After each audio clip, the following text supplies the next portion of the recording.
Hi everyone, this is Donny Lowy from Closeoutexplosion.com. I'd like to share with you an insight into the wholesale clothing business. Many times you'll go online and you'll see a really good deal for wholesale clothing. You might see clothing priced as low as $1 a piece, or you might see clothing which is priced at $30 or $40, $50 each, but it's still being sold at up to 90% below its original wholesale price. So you might wonder, how does that clothing get to the point where it is sold at such a low price? Many people might be concerned if a deal could be legitimate if the clothing is being sold at such a low price. So I'm going to reassure you that it can be done, but that doesn't mean that you still shouldn't do your research, and you should always, make sure to know what it is you're buying and that you have, a demand as well for the clothing that you're going to be buying so you can sell it. Okay, so there are a few different ways that clothing reaches that point.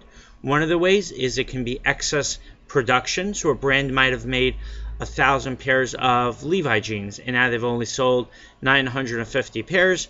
And of course, that's just an example. And they have now 50 pairs of Levi jeans left. They sell them to a liquidator, and then the liquidator sells them to a store, or he might even sell them to a store like Marshall's or TJ Maxx, or he might sell them online. Then you also have merchandise which is slightly irregular. So imagine, for example, that Calvin Klein made 1,000 dresses, but the stitching just isn't right. Now, to anyone that looks, the dress looks perfect, but for that 1% of the population who's going to be paying a lot of attention to the stitching, they're going to realize that the stitching wasn't done just right. Calvin Klein wants to keep its reputation, so it'll sell that irregular merchandise into the discount market. And that's how you'll many times see brand name clothing showing up at stores such as Marshall's or TJ Maxx. Now, you're also another way you can get clothing in the closeout business, and the reason why the clothing is sold at such a low price is because it is overstocked from a previous season. So with the example of Calvin Klein, they've made beautiful summer dresses, but now summer's coming to an end and they still have left 2,000 dresses in their warehouse.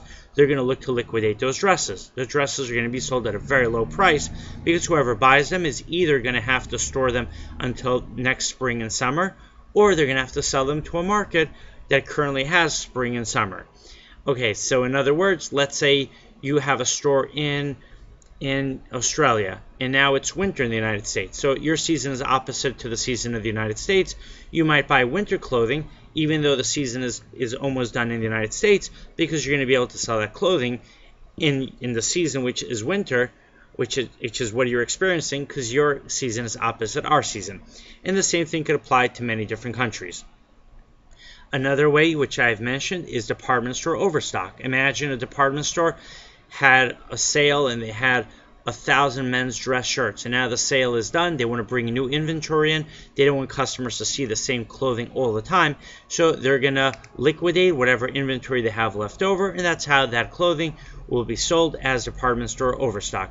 So there are definitely many other ways that clothing could get to the point where it is sold at a very low wholesale and closeout price. And I'd be happy to share more ideas with you. You're welcome to call me or send me an email. I have other videos as well.